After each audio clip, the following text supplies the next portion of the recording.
Hi, what's going on guys? It's Almond. Welcome back to another Wizard101 video. In today's video, we're going to be going over Khonsu challenge mode. Now, I've already uploaded videos defeating Khonsu challenge mode in test realm, as well as some funny moments of us just dying a bunch. But I haven't really made a pinpoint guide yet.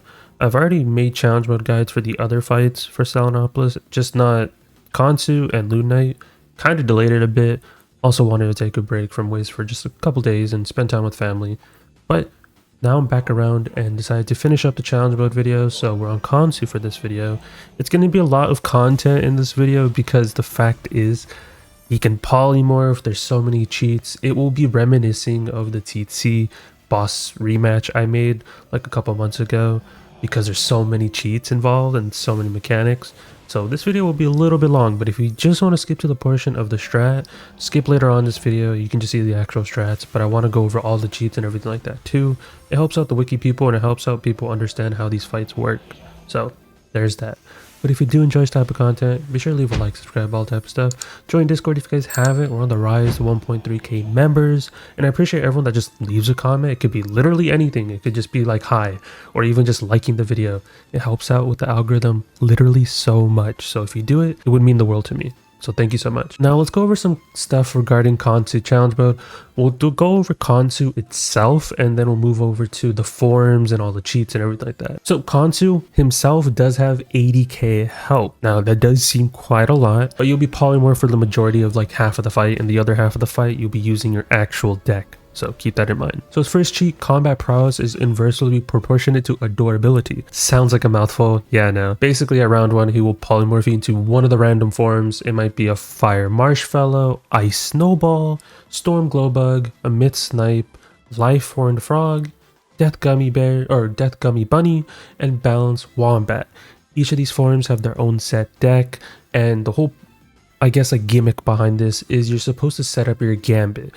You'll be given a bunch of cards and you want to set up your gambit. You could help out other people in your fight. You can also do it by yourself. So that's where the little communication is involved. And you want to make sure you don't waste all of your hanging effects because you might not be able to, unpolymorph if you're just randomly discarding cards and stuff like that. So that's the whole gimmick behind the first half of this fight. And then he says, perhaps I should increase the adorability quotient. If you do your gambit and it's properly doing the 10k, once you set it up, essentially, he will cast this cheat, and on top of that he will repolymorph you into another form. Now this will keep going till he has at least 50% of his HP gone. You can do more than 50%, right? If you do a little bit more than 10k with your hit because you have buffs and stuff like that from the forms, that's completely fine. But once he reaches that 50% threshold, he will stop doing this cheat. Then he will follow up with the cheat once he reaches 50%. There's no specific dialogue, but once he reaches 50% health, he will remove all your polymorphs from the fight. So if any wizard was polymorphed, he will remove all your polymorphs. And then Khonsu will state one of the following cheats. He will either say your rules do not apply to me and polymorph into personal Daemon.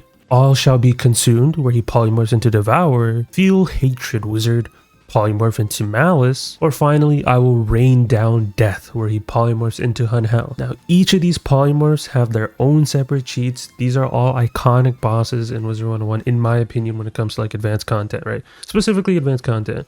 Daemon is from the Polaris raid. Devourer is one of those fights that a lot of people just didn't like because he always get devoured. Very annoying fight. Malus, one of my personal favorites, right? With the world's first nightmare dungeon, right? Very, very fun fight. And then of course Hunhau with the Azteca raid. No nullity. I know some people were asking about nullity. Me too, personally. I feel like they should have just switched out Devourer to be nullity. Then we could just have every single raid boss, including Malus, even though he's not really a raid boss, but you get what I mean. But it's okay, we move forward. So let's start off with the first polymorph, Daemon. Now Daemon has a lot of cheats. If you already done the Polaris raid, you know his mechanics, you know how it works. He does have realistically a couple different cheats, but I'm only going to go over the main two, which is stack overflow. If you have more than 4 of a kind, he will just remove the extra. So for example, if you already have 4 blades on you, elemental blade counts as 3 blades, keep that in mind. Elemental blade counts as 3 blades, but if you have 4 of a kind, right? If you have more than 4 of a kind, he will remove the excess. So if someone's like, oh, let me put on a 5th blade, let me put on a 6th blade. No, literally Daemon will just remove those blades off of him or off of you, whatever. Same thing with shields, hots, dots, charm, like negative charms, traps, damage overtimes, basically every single hanging effect. You can't have more than 4. As well as he does have this cheat called execute background process. It is a whole mechanic that honestly, even to this day, I still get confused about it because of it's an interesting cheat, like it's cool and all, but like I'm gonna be honest guys, don't even worry about execute background process in this fight because he will be dead before he even tries to do something like this. So the TLDR, I have the cheat written anyways on the slide, but the TLDR is don't worry about it. The only thing you should be worrying about with Daemon is just stack overflow cheat. Beyond that, he is just a piece of cake on this fight. In the raid, it's completely different, but in here, it's doesn't matter. It just generally doesn't matter. He doesn't have his raid cheats where it's like, you know, ice freezes, storm, etc. None of that. He only has his 2 iconic cheats, which is stack overflow and execute background process. And then he also has a thing where like, if you get the correct order, he will give you a shield to protect yourself. But generally, that doesn't matter. It doesn't matter in this fight at all. So that's like the TLDR of Daemon. Now let's move over to Hunhau. Hunhau doesn't have his raid cheats, so like, you know, like the death whatever, death withers whatever, etc., all that stuff. He doesn't have any of those cheats. He just has his iconic cheats, which he does like do 3 separate hanging effects, like what let all flesh burn away, except death's cold embrace, thunder gives way to silence, even your story will wither, life consumes life, death is exorterable. I think that's how you pronounce that. But he has all those cheats and they all correspond to a school, and he does like different hanging effects, etc. The whole premise with Hunhau is his meteor cheat. Now, people have finally found out what his meteor cheat does after so long, right? But the main premise is if he has one of every hanging effect on the field. So if there's, you know, hot, dot, trap, like basically all the hanging effects of every kind, he will cast a meteor and it one-shots you. You can't shield against it, you can't defend against it, you are just dead. Same thing with his other 2 conditions. If he has any 4 helpful hanging effects, so any 4 blades, shields, or hots, that equals a meteor. Now, if you have 4 traps on you, 4 weaknesses, or 4 dots on you, that equals a meteor. So there's like this little caveat thing, because if it was just one of every hanging effect and that was his meteor, you can just always counter that one missing hanging effect. So that's why there's that condition. But overall, Hunhau isn't too bad. He's really not that bad at all in this fight. Of course, in the raid, it's completely different. But in here, it's not that bad. It's doable. Don't worry too much about it. Then we move over to Malus. Malus has the exact same cheats that he has in his challenge mode variation. We'll quickly go over it. He has Embrace Your Hatred, which will do one of the following. He'll either do a Black Mantle on you, a choke. He will even do an Ifrit that targets the specific person that has the lowest amount of health. Literally health, not percentage, health. And then same thing with the Monster Mash. It will target the person with the highest amount of HP. And this is a Monster Mash that does have Bugaya on it, so keep that in mind. He does have Muzzle, and then he also has a Tower Shield that's a minus 90%. So you can do one of those following at the beginning of every round. So keep that in mind, and you can use Dispels to prevent these cheats, but since it's challenge mode, you can't really use the Dispels because he does have Fire Burns Myth and Myth Conquers Death. Now those are technically iconic raid cheats, but Malus has technically his own, so that's why those are allowed in this fight. So we'll talk about that in a second. And then he's like, let your rage drive you, strike me down. He puts like this aura on him, and the way to get rid of that aura is just targeting him. Anything that targets him. It can be, you know, a trap. Even if you have a trap in your deck for some reason and you use it, yeah, he'll remove the trap, but he also removes his aura because you targeted him. So anything that literally is targeting him will get rid of it. So that's why he says, hero is vanity, fight me. Where if a wizard targets Malus while he has his Flames of Hatred, he will cast a 0 pips supernova on himself, removing the aura. He will cast this aura at the end of the round. Usually he doesn't cast it at the beginning, so keep that in mind. And the reason why you have to get rid of his aura is because if you kill him while he has his aura on, he will come back alive with 50% of his HP, and as well as give himself a 200% outgoing damage aura. So you don't want to be be alive when that happens, because he will nuke you. And then of course, he does have his other cheats, which is like Fire Burns Myth and Myth Conquers Death.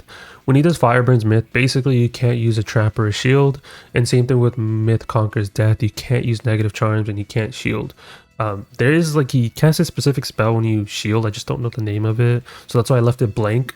But I know that if you use a trap, he will cast Backfire, and if you use a negative charm, he will cast Oni's Projection. So keep that in mind for Malus. So don't be using negative charms like dispels weaknesses, and you can't trap or shield. So this is literally just a blade stack the last person type of fight. So whenever you're in the fight when it's Malus, just keep in mind, have an accuracy build. Accuracy builds are so good for this fight, which we'll talk about in the fight section. So there's that with Malus, kind of straightforward. And yeah, let's get into the rest. And then the last polymorph he can be is Devourer.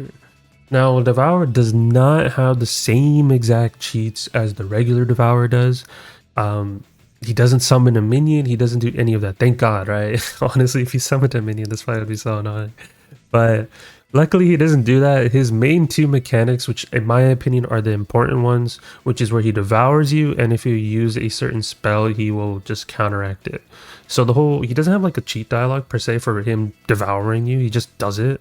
But basically he will just devour a random wizard, and then whatever that wizard had on him, like if he had a trap on him, a blade, he will just remove all of that. So you won't be able to gain pips, you basically are just sitting there, you can't even click a card, you're just forced to pass. And the way that he devours is completely random.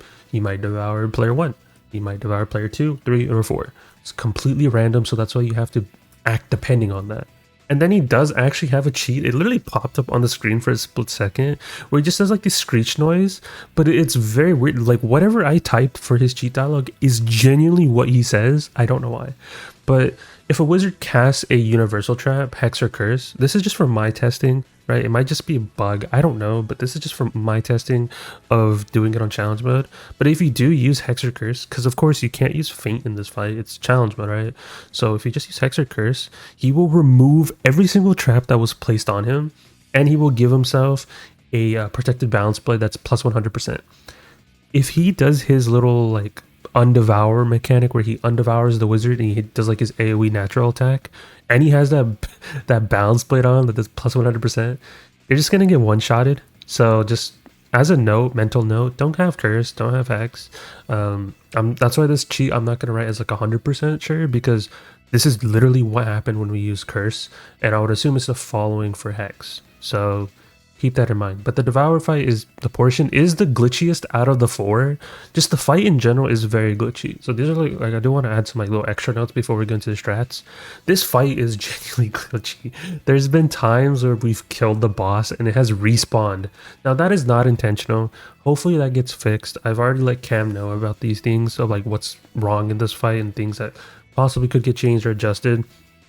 But this fight, it's a cool mechanic fight, don't get me wrong, I actually enjoy this fight, but it's just very glitchy, and I don't blame them for that, right? So keep in mind, if you are running into this fight and you do see like the boss quote-unquote respawn when it's not supposed to, that's why your storm hitter, you have 2 storm hitters, which we'll talk about in the strategy section, they can just double hit and you can just kill them again, so you don't quote-unquote waste all your time on this fight because of an issue like a bug. So I'm just letting you guys know ahead of time. Now that we've finally gone over all the cheats for this fight, yes, this video takes a second to record, but yes, we've gone over all the cheats. Let's go over all the strategies for every single polymorph that you can get, because I'm not going to go over the section of the first part where it's like, hey, you have to do 10k hits and stuff like that, because that is kind of just straightforward. You just, all of your people in your fight set up a gambit, whatever your card says, whatever the form is, and you just go for a 10k hit. There's not too much strategy behind it other than just sitting there. You won't die in a polymorph when you're polymorphing into those random, like those marshmallows, the snowball, or like any of those forms. You just won't die in those forms. So you kind of just sit there for like however long it takes you. There's no like, oh, there's a cheese to this. Not really. It's just help each other out, set up your 10k hit, get them to 50% HP, and then you can do the actual fight with your deck. So after you get them to 50% HP, Let's go over into the polymorphs for each and individual one. So what do you do if he polymorphs into Daemon? The strats that we're going to be going over are strats that I used in, or basically on stream, to get worlds for a Selenopolis, or Selenopolizer, however you want to call the badge. But this is the strat that we used on stream. But for Daemon, what you want to do is, for all these strats realistically, you want to have 2 storms and 2 supports. The supports can be any school. Ideally, it can be a fire, it can be a life. A life would make it easier, but it's just anyone that can be person 1 with a life mastery, because you're going to be using rebirth in like basically all these strats. And person 2, a fire mastery isn't needed, but it will make it easier and not have to rely on like if you have pips or not, because you have a mastery and stuff like that. So having a fire mastery is nice because you do tend to use meltdown. And Storm 1, Storm 2, it's kind of straightforward. Make sure you hit the damage cap, make sure you hit the pierce cap. Very straightforward. The damage cap is 207, so you want to hit like 207 damage for Storm, and then 59 pierce, because that is currently the pierce cap right now. Specifically in advanced content, in regular PvE content, I mean, you're probably not watching this video if you do regular PvE, but regular PvE content, there's no quote-unquote cap, other than like 240 or percent, whatever. We can go on and on about that. But anyways, let's go over Daemon. So ideally, you just want to use Storm Trap and then kind of just blade stack into a Reinforce, Rebirth, Jin combo, right? Because with Daemon, you can only have 4 of a kind. So once you have like 4 separate blades on him, you can put 2 separate traps. Storm 1 will have a Storm Trap from like the Reaver set. The Reaver set literally gives you an item card Storm Trap. So you're going to be using that. And of course, we are using Reaver Amulet and Tear Jewel, because guess what? Those stack. Those specifically stack. I know you're like looking at those cards, you're like, wait, Almond, how do these stack? My answer is, I don't know. They stack. Reaver Amulet and Tear Jewel, Stormblade, they stack together. Yes, that's a thing. So we're using that to our advantage and stacking up 4 separate Stormblades into a Reinforce with 2 separate Storm Traps. And then the following round, we have the person in slot 1 use Rebirth, Path B, because Path A is banned, of course, advanced content. And then we're using Meltdown in case he does shield. It's very possible. It's very possible that he can do that. And then of course we're going to use a Dark Wind. You can get that on a pet or a jewel. Highly recommend that you make a pet just because it's easier, right? Jewel is, yes, that's quote unquote easier too, but just the pet it'll be useful in the long run, and you're on a storm anyways, so there's some benefits to that. And it's a 35%. You can't use 25%. You might like get very close to actually killing them, then you're relying on crit. So just really realistically get a Stormcloud pet that has a 35% Dark Wind, or get a jewel and sock it on one of your pieces. There's your options. And then we're going for a Thundering Jin with the Gambit, because with the Rebirth you get the hots, so you can be able to hit your Thundering Jin Gambit and do more damage. That's the straightforward premise with Daemon. Just making sure you have 4 of a kind, no more than 4 of a kind, of course. So that's why we're using traps as well, and then using Reinforce because we're allowed to, right? That's a thing. And that's basic it. That's how you defeat Daemon. Now let's go over to Hunhau. Now Hunhau strat has a very similar, like you'll see with this, like most of these strats, they're very similar, but you're kind of doing the same thing. Now, of course, you can't use an aura in this fight because he does have that cheat where if you use an aura, he will just supernova it and get rid of it for you. So don't aura in this fight, specifically if it's Hunhau. So that's why you have other things in your deck to counteract that. So instead of limiting yourself to only 4 blades, because this isn't Daemon, right? This is Hunhau, you can go around and do other stuff. So you're just kind of blade stacking. You're still going to be doing the traps that you already did earlier. And then same thing with Rebirth, but you're also using Impair and Meltdown in this fight. Reason being is you don't want to get hit with a meteor. It's kind of straightforward. So using Impair and Meltdown to get rid of his shields, because he does have a tower shield in his deck. So using Meltdown on person 2 is quite valuable. And we're using Impair because of the fact is to get rid of some of his blades. So like I said, he doesn't set up his meteor. If he sets up that meteor, it is completely wraps and you're dead. That's kind of it, right? That's his whole mechanic. He doesn't do damage. Realistically, he does have like Deer Knight and like some other stuff, but is it gonna kill you? No. Like there's nothing in his deck that will like be like, oh my god, you are literally about to die. None of that's gonna happen. So very easy strat, just kind of doing the same stuff as you did earlier, just blade stack / trap stack, and going for a Rebirth into a bubble Thundering Jin combo. So very straightforward with Hunhau, and hopefully you get this. It's pretty easy for these first two, and then once we get to Malus and Devourer, it gets a little bit more confusing. Now let's move over to Malus, right? Malus, oh boy. Malus is quite an annoying fight. You are going to need accuracy builds in this fight. What I mean by accuracy builds is you should have more than 55% accuracy for the cards you use. Now, there are some discrepancies, like for example, Storm 1 in this strat will be using a Starblade. Storm 2 will be using a Reinforce. Now, of course, you can't get specific accuracy for, like, for example, Star Schools, but like you can still be okay. If there's a chance you fizzle it, it's not the worst deal. It's not the worst thing in the world. If you really wanted to, you can swap out those Starblade for like a treasure card balance blade and have some extra balance accuracy, you know, because at least you can have a triangle jewel according to that. So that kind of works. And the same thing with the Reinforce. If you really don't want to use a Reinforce, use a different spell. You can use the Weaving Blades if you want to as well. You're not like restricted to using these cards. It's just that I organize them in a way where it's kind of just makes sense for all these fights. But same thing here, you kind of just want to have Blade Stack into a hit. You're not going to go for traps because he has that cheat, and of course you're using that Meltdown because of his shields, right? He can spam that shield, of course, and then we're using Purge to get rid of the weaknesses because, like I said, he does have an E-free cheat that he can do at the beginning of round 1, and if Storm 2 has the lowest amount of HP, you do want to purge those weaknesses off. So Purge is such an addition to this game that we really wanted, and I'm glad it's in the game. Best card, honestly, one of the best cards in the game, and whenever I go over my training point guide, you will understand the power of Purge. It's so good. But basic premise is just Blade Stack, and as I stated before, you want to make sure you have more than 55% accuracy for the spells you're using. So for example, Person 1, I advise you to have at least 55% balance accuracy. Person 2, I advise you to have a mixture of Storm, Fire, and balance accuracy. Now it's very easy to do because you're not hitting, so you can just get a bunch of triangle jewels and give yourself a bunch of accuracy. You can use a City Staff to give yourself even more accuracy. It's very doable. If we were able to do it, a lot of other people are able to do it. And then Storm 1 and Storm 2, you realistically just need Storm accuracy. That's about it, right? Storm 1, I highly recommend that you do have somewhat of a good amount of myth accuracy as well because of the mantles you can do. You don't want to be fizzling in this fight. You fizzle, the fight gets prolonged, and then you're just here for a long time.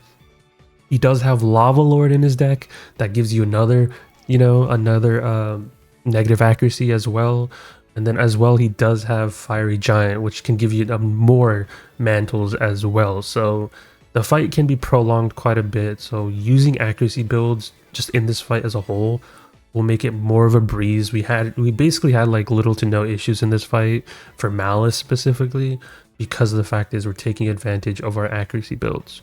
So there's that. But that's basic premise of this fight. You're going to be spamming a lot of blades, and you guys can see on screen what blades we're using.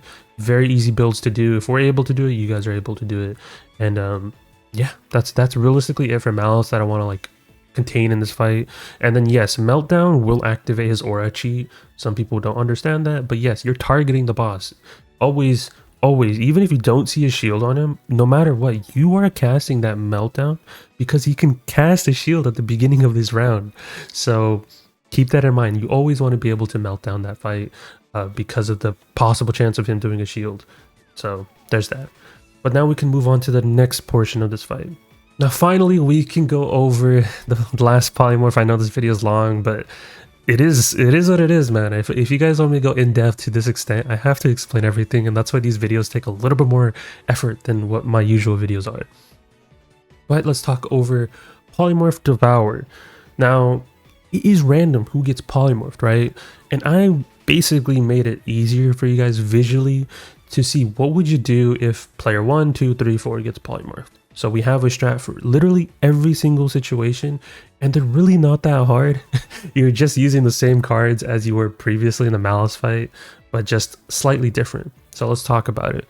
Well, what happens if player 1 gets devoured? Of course, you're going to be passing the entire time if you're player 1, but you're just going to be buff stacking Storm 2.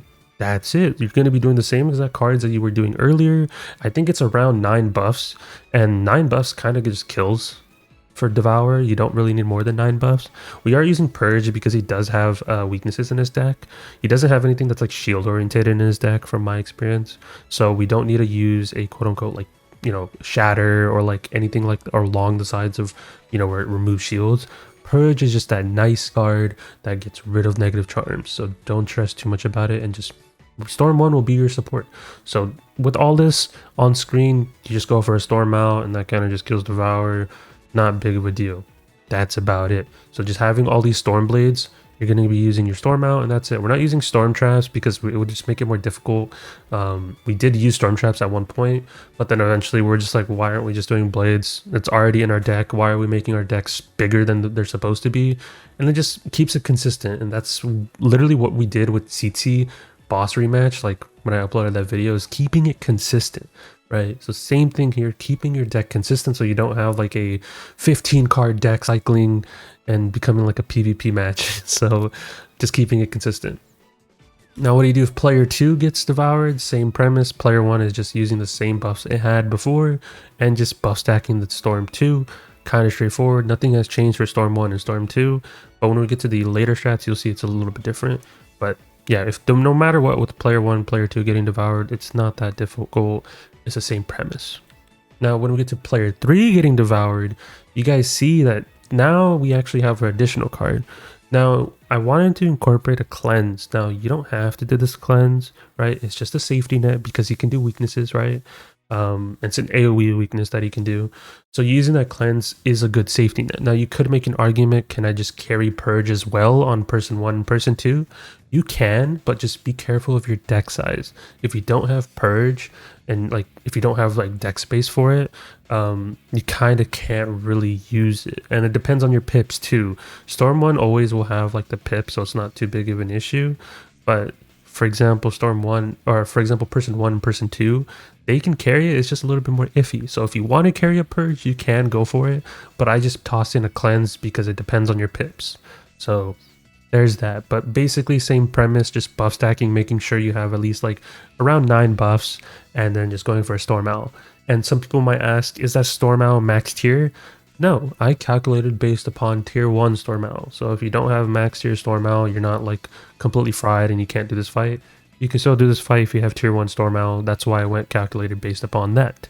But that's what happens if player 3 gets devoured. But when player 4 gets devoured, that's when it changes up a little bit more. So instead of Storm 2 being the hitter, this is the only time Storm 1 is becoming the hitter, because they're going to be going for that Storm Owl. They already have cards in their deck to kind of support themselves. They don't have to do the bubble. Instead, they can just use the item card Storm Trap already in their deck, and they're just going to blade themselves. And then as well as, depending on what you have round 3, if you have a reinforce on your pet, you can do a reinforce. If you want to use a frenzy, you can do that too. I just didn't want to include frenzy because, you know, you might get nuked or whatever. Or realistically, just Stormblade yourself. That's like the one unique buff that you can do on yourself. Someone else is already doing treasure card stuff, so you can carry a Stormblade. So that third card in your deck can either be a Reinforce, it can be a Stormblade, or it can carry a Frenzy. Just any of those specific cards. Carry one of them. Don't carry like every single variant because you'll overclog your deck. You have roughly a 7-card deck in each one of these scenarios, so keep that in mind when player 4 gets devoured. And there is like a possibility, like we've had runs for some reason where it's glitched out and player 2 got or like one of the players got undevoured by round 2. We've had a run where a person gets undevoured at round 4. It's a little bit buggy, so that's why we just when I adjusted the strat, we just made it so if you get devoured, we're just gonna make you pass for 4 rounds, even if you get undevoured early, because we can't calculate based upon if you get undevoured round 2 or 4 because of a bug. Right, so that's why the strat is like this, and that's basically how you do Devour. It's a little bit more strats compared to all the other fights. It's like this because I wanted to make it visually understandable, where you're like, hey, what happens if this person gets polymorph, this person gets polymorph? And I know a lot of people like me are visual learners, and I don't want to just be like, if someone tells me, oh, just do this and this and this, this. Like if I don't visually see it in front of me, I'm gonna get lost. So there's that. But hopefully this covers Khonsu as a whole. Now it's a lot to go over. I've had to write down these this stuff over time because of how long it's going to take. People have already made guides for challenge mode Khonsu, right? They just like looked at our stream footage and just copy and pasted it in slides. That's completely fine, but I wanted to go back and adjust them accordingly because of certain issues and stuff like that. But hopefully you guys can get your runs done. I know for challenge mode specifically, you do have to do this 15 times remember, if you want to craft the Salinopolizer gear, right? This is not 15 times because you want to craft hat row boots for like the, the regular gear, right? That's not why you're doing challenge mode. You're doing challenge mode to either craft a gear, like the specific, not craft gear, to buy the Salinopolizer badge, or you defeat every single challenge mode a certain amount of times for the Shadow Seraph-esque set, right? The Fusion-esque set. Or you really just want boosted rates on like the gear that drops from here. Don't recommend it. I honestly don't recommend it because doing this on standard is way more efficient, in my opinion. This is like one of the few fights, as well as Loon Knight, where I'm just like, don't do it on challenge mode. If you care about like gear drops, do it on standard. Why waste your time on challenge mode? Unless you care about like the stitch gear, then it's different. But there's that. You guys let me know in the comments down below what you guys think. I know some people will be like, well, Almond, what if I'm a fire? Can you make a fire strat? I'm not gonna make strats for every single hitter, right? If I do that, we can be here for hours. This video will turn into a 2-hour video, and where I just make storm hitters, fire hitters, myth hitters, everything like that. So for now, I'm gonna make storm hitters just the main strat. If enough people bother me about it and saying, Almond, can you make a fire hitter strat? Can you make a myth hitter strat? I will do it. Right, but I don't want to allocate time of me making strats for one specific fight over and over and over when I can go record other videos and do other content, you feel me? So there's that. But that is it. If you want to see these slides, I will eventually post them in the Discord. They're not in the Discord at the moment, so you can just use this video as reference, just because I want to finish all of them, right? I still have to do Loon Knight. I still have to upload Loon Knight, so that might take a minute, but there's that. But yeah, leave a like, subscribe, all that type of stuff. Join Discord, leave a comment. All helps with the algorithm. You guys know how it be. And yeah, I'll talk to you guys in the next one. Peace out, guys.